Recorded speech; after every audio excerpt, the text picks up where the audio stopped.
I'm Ranger Bert with Richmond National Battlefield Park, and I'm here at Drewry's Bluff. This is one of the 13 sites that our park preserves around Richmond. Now, Drewry's Bluff is most famous for the May 1862 naval battle. But there was a second battle fought here on land, and it was fought literally 2 years later. The first naval battle was May 15th, 1862, and the land battle is going to be May 16th, 1864.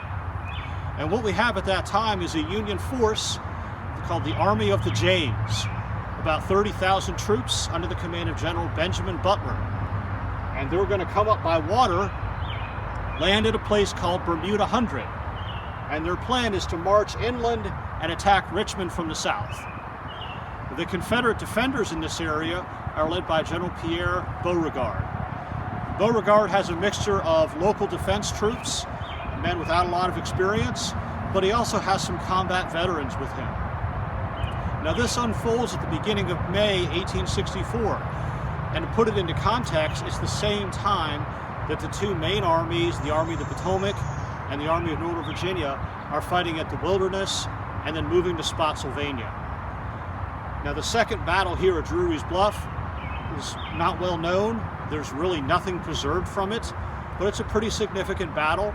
It's a good sized battle, and I'm going to tell you more about it as we go. This map shows the area and the Confederate attack at Drewry's Bluff in 1864. Fort Stevens, right here, is a county park, and the national park is up here at Drewry's Bluff. And you can see how the Confederates form up and strike the Union right and will drive it back. And the Richmond-Petersburg Turnpike runs through the center of the battlefield. Today that's Route 1. Confederates will also attack later in the day on the Union left. Those attacks will fail, but the breakthrough over here causes the entire Union Army to pull back by the end of the day.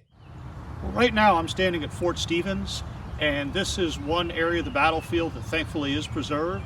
This is a Chesterfield County Park, and these massive earthworks behind me were built as part of the outer defenses here at the Drewry's Bluff complex.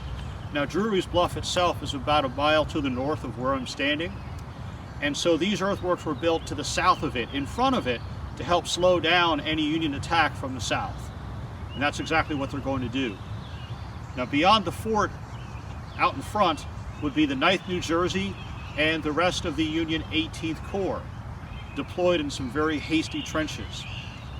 The battle starts around 5:30 in the morning. It was incredibly foggy, and even though these are combat veterans, most of them had never experienced fighting or deploying in this kind of condition. The fog was so thick that the men literally couldn't see what was in front of them. And even though these are all experienced men who fought in a lot of battles, they really had a challenge trying to get themselves lined up and deployed. Behind me is Willis Road. This is the heart of the battlefield for the second battle of Drewry's Bluff. At the time, this area was open ground. Fort Stevens is just behind me, and a little bit further north behind that is Drewry's Bluff. The Confederate attack struck here early in the morning. It was a very foggy morning. One Union soldier wrote, "We couldn't see the enemy until we saw the firing of their guns." Private Henry Keenan of the 9th New Jersey wrote, "It was plain we could do nothing. I don't know who ordered the retreat, but it was a common impulse." And he talks about the Union soldiers just fleeing south. Well, today this is a residential neighborhood, but again, there was heavy fighting all through this area. The Union defense line was just about behind me, and again, they dug some hasty trenches. Overnight, it had rained, and a lot of these trenches filled with water. So when the battle started, the Union troops actually hid behind their trenches, not in them. When the Confederates attack here, they're easily repulsed. Millett Thompson is an officer with the 13th New Hampshire, and they were armed with Spencer rifles, repeating weapon. And he talks about the Confederates attacking 3 times with bayonets and being repulsed. He also mentions that their rifles became too hot to handle from the rapid firing, and the men plunged their rifles into that muddy water in the trenches to cool them down. So in this area, the Union defenders hold on. The Confederate attacks don't make any headway. But again, over to the east, on the Union right flank, The defenders are overwhelmed and the Confederates break through on that side. Behind me is a local landmark called the Halfway House. Built long before the Civil War started, it stood along the Richmond-Petersburg Turnpike, which you can see also behind me. Today it's Route 1. We're about a mile behind the front line of fighting, just to the north. Now during the battle, General Benjamin Butler used this as his headquarters, and he directed the battle from here. To the north, on this side of the road, this was the Union 18th Corps. On the other side of the road was the Union 10th Corps.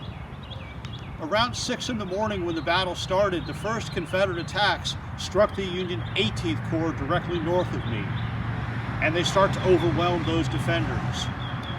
General Butler ordered the Union 10th Corps to help assist them. But later, as the battle develops, Confederates will also attack the Union 10th Corps positions to the west of me, and so they will have to deal with that situation themselves. Eventually, the Union defenders are overwhelmed, and they'll retreat down this road to the south. Here's the Halfway House, built about 1760. And among the people who stopped here over time were George Washington, Patrick Henry, Lafayette, even Lee and Grant, but not at the same time. This is Parker's Battery, and this is a final Confederate defense line and an appropriate place to end the story of 2nd Drewry's Bluff. The battle ended around 4 o'clock on May 16th. Union troops withdrew and pulled back to the defenses of Bermuda Hundred.